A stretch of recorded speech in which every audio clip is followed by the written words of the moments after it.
Ganesha Tutor. So students, in the last video we discussed about impact of pollutants on human health, and in this video we'll be discussing about certain natural hazards as well as their mitigation strategies.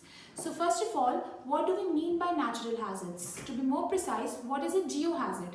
Geohazard term को आप break करिए. Geo का मतलब होता है geography and geography is related to earth and hazard means anything which is at risk. So earth processes में lithosphere आता है, hydrosphere के processes आते हैं as well as atmosphere के processes आते हैं. So earth processes जब interact करते हैं human activities के साथ, that is human interaction with the earth processes, it causes certain hazardous conditions. अब अगर ह्यूमन एलिमेंट इन्वॉल्व नहीं होगा ना, so there would be no disasters at all. So it is very important to understand the impact of human element. So why is this human element so critical? क्योंकि जो population है ना earth की, it is ever increasing. Population continuously increase कर रही है. सो लोगों को रहने के लिए जगह चाहिए. So it's like more and more people have started living in, और I can say that they are forced to live in hazard prone areas. And populations जो है ना वो हैजर्ड प्रोन एरियाज में हाइपर कॉन्सेंट्रेट हो रही हैं. That is a lot of people are concentrating themselves in the hazard prone areas. So taking an example, today there are approx 6 billion people on earth and इनमें से लगभग 50% जो लोग हैं वो cities में रहते हैं. 2025 तक अप्रॉक्स 8 बिलियन लोग हो जाएंगे अर्थ पे. It is an statistical approximation. So उसमें से लगभग 66% जो होंगे वो सिटीज़ में रहेंगे ना. जो लोग सिटीज़ में रहेंगे उनमें से 40% सिटीज़ जो हैं वो कोस्टल हैं. So coastal areas are prone to certain disasters like storms, tsunamis, and तो ऑब्वियसली अगर एरिया प्रोन है तो वहाँ के लोग भी तो प्रोन ही होंगे. And a large majority of the remaining people, जो बाकी बच गए जो कोस्टल सिटीज़ में नहीं रहते, उनमें से लार्ज मेजॉरिटी है जो उन एरियाज में रहती है which are more prone to disasters like earthquakes and volcanoes. So all in all, humans are at a severe risk due to these disasters. So we cannot stop the geological processes. हम लोग geological processes को तो stop ही नहीं कर सकते. And ना ही हम एक लिमिट के बियॉन्ड पॉपुलेशन एक्सप्लोजन को रोक सकते हैं. Like we can control population explosion up to a particular limit, but beyond a particular limit we can not do that.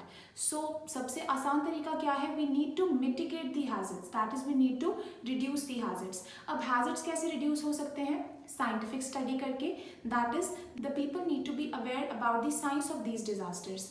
ये डिजास्टर्स क्या हैं, ये डिजास्टर्स के इफेक्ट्स क्या हैं, डूज एंड डोंट्स क्या हैं डिजास्टर्स के वक्त. पॉपुलेशन को एडुकेट करना, दैट इज पॉपुलेशन की एडुकेशन इन सब डिजास्टर्स के बारे में. Then changes in the engineering और द बिल्डिंग प्रैक्टिसेस. जो हमारे सिविल इंजीनियर्स हैं, जो हमारे बिल्डर्स हैं, they need to change their approach. That is अपनी अप्रोच को चेंज करें building practices and engineering practices को लेके, so that we can construct the buildings which are not disaster prone. Management plans and hazard response scenarios. एक proper blueprint तैयार होना चाहिए कि अगर कभी ये डिजास्टर स्ट्राइक करेगा, so how will we manage that disaster, how will we cope up with the situations, as well as फिर उस हैजर्ड के रिस्पॉन्स में क्या क्या सिनेरियोज क्रिएट होंगे. Now next we come to the type of natural disasters. There are two types, major and minor. Major के अंदर आते हैं floods, cyclones, drought, earthquake. Minor के अंदर आते हैं cold waves, thunderstorms, heat waves, mudslides and storms. Now next we come to disaster and hazard. What is the difference between disaster and hazard? Disaster is hazard into vulnerability. Now hazard, so we all know what exactly is the hazard. And what is vulnerability? Vulnerability is the propensity, it is the extent of the things to be damaged by a hazard. एक hazard में कितनी क्षमता है things को damage करने की, चीज़ों को damage करने की. So that is vulnerability. So जितनी ज़्यादा vulnerability high होएगी, उतनी ही ज़्यादा वो disaster के damage effects जो है वो ज़्यादा हो जाएंगे. So next is natural hazards can either occur with warning or they can occur without warning. With warning में आते हैं cyclones and without warning में आते हैं earthquakes. So next we need to discuss what are the elements at risk in the event of these disasters. First and foremost, people, livestock, rural stock, houses, crops, trees, telephones, electric poles, boats, looms, working implements, personal properties, electricity, water and food supplies, and infrastructural support. Now we'll be discussing the major natural disasters one by one. Earthquakes. Now, earthquake is the ground movement which is caused by the sudden release of seismic energy due to tectonic forces. अब tectonic forces क्या होते हैं? Tectonic forces means जो tectonic plates होती हैं which are located beneath the surface of the earth, now they are constantly in motion and sometimes these plates they strike with one another, that is they collide with one another, जिसकी वजह से force exert होती है, that is known as tectonic force. And tectonic force के effect के तौर पे the energy which is released, it is the seismic energy. So that seismic energy is the energy which is responsible for the ground movement which is caused during an earthquake. Now why do earthquakes occur? Seismic energy जो होती है, it is usually caused by the brittle failure of rocks under stress. जो rocks हैं अर्थ के surface के beneath, वो जब stress में आ जाते हैं, स्ट्रेस में कैसे आएंगे? जब आपस में कोलाइड करेंगे, right? So because of that collision उनकी फ्रैक्चरिंग हो जाती है and seismic energy is released. This commonly occurs due to movement along tectonic plate boundaries. Tectonic plate की जो boundaries होती हैं उसके along जब rocks की movement होती है, उसके along जब tectonic plates की movement होती है, then the tectonic force is generated as a result of which seismic energy is produced, जिसकी वजह से ground movement होती है. Now what are the earthquake hazards? Earthquake एक ऐसा disaster है जिसने highest number of लोगों को kill करा है in the past century. Like it has killed more than 1 million people during the past century. It commonly strikes without warning. Earthquake की कोई warning available नहीं है. So yeah, there are a few warnings here and there available, but as such proper warning जो होती है generally earthquake के case में it is quite unpredictable. Then there is no time for evacuation. Evacuation वहाँ से because it generally occurs without any warning ना, so there is no time. लोगों को पता ही नहीं होता है कि earthquake अब strike करने वाला है. So evacuation process जो होता है वो काफ़ी problematic होता है. Not a predictable trend to earthquake numbers, magnitude or location. Earthquake कब strike कर जाए, कितने magnitude का strike कर जाए, किस location में strike कर जाए and कितने number of people को kill करेगा, it is really unpredictable. So because it is unpredictable, so it is very difficult to control and very difficult to curb the effects of earthquake. Now how can we mitigate these hazards? Buildings को reinforce करके, that is the buildings should be made as much as earthquake resistant as possible. Education एक ऐसी चीज़ है जो कि हर एक disaster के case में आएगा. We need to be educated and we need to educate people about these disasters. अगर इन डिज़ास्टर्स के बारे में लोगों को पता ही नहीं होगा तो हम उनके हैज़र्ड्स को मिटिगेट कैसे करेंगे? डिज़ास्टर प्लान क्रिएट करना चाहिए कि अगर अर्थक्वेक स्ट्राइक करे, डूज क्या हैं, डोंट्स क्या हैं. हर कम्युनिटी को इन डिज़ास्टर प्लान्स के बारे में अवेयर कराना चाहिए. Then identifying potential hazards in your home as well as identifying them in your building. फिर उन पोटेंशियल वीकनेसेस को, बिल्डिंग के पोटेंशियल वीकनेसेस या घर के पोटेंशियल वीकनेसेस आइडेंटिफाई करने के बाद उन्हें फिक्स करना चाहिए. Now next are tsunamis. Earthquake under the ocean has the potential to form a tsunami.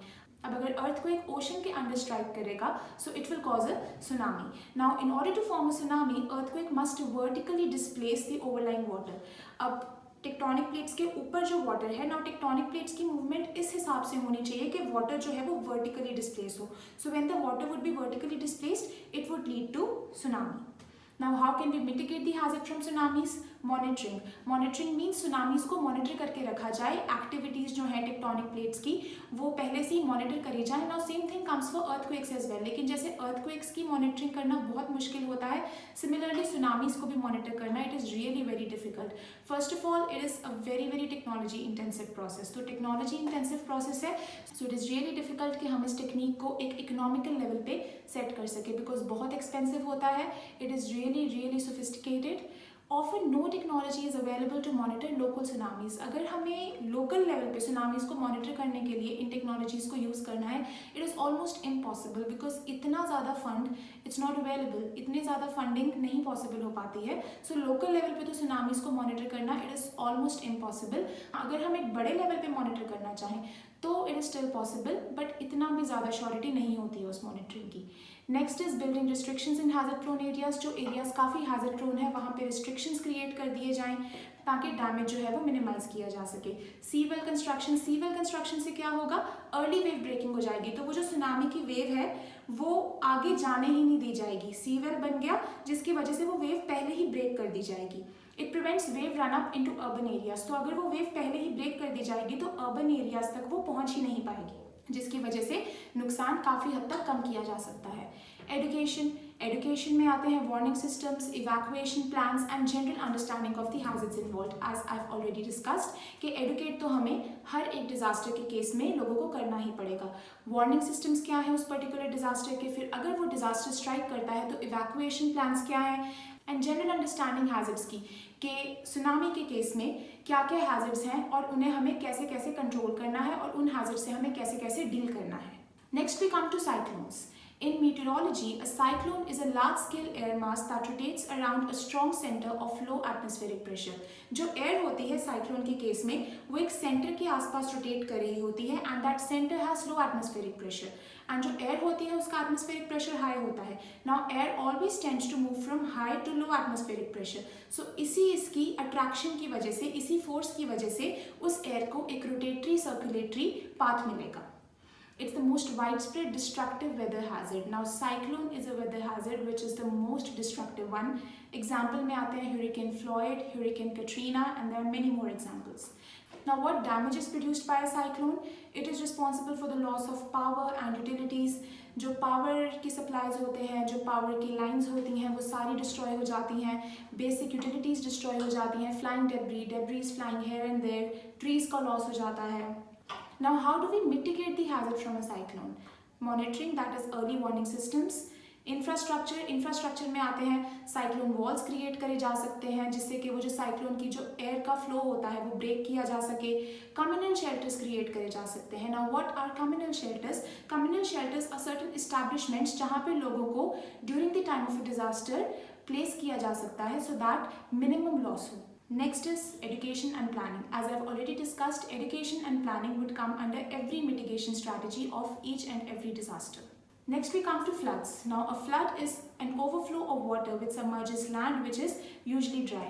जब एक land submerge हो जाती है water के overflow की वजह से then we say that floods occur करे हैं. Floods are of significant concern in agriculture, civil engineering and public health.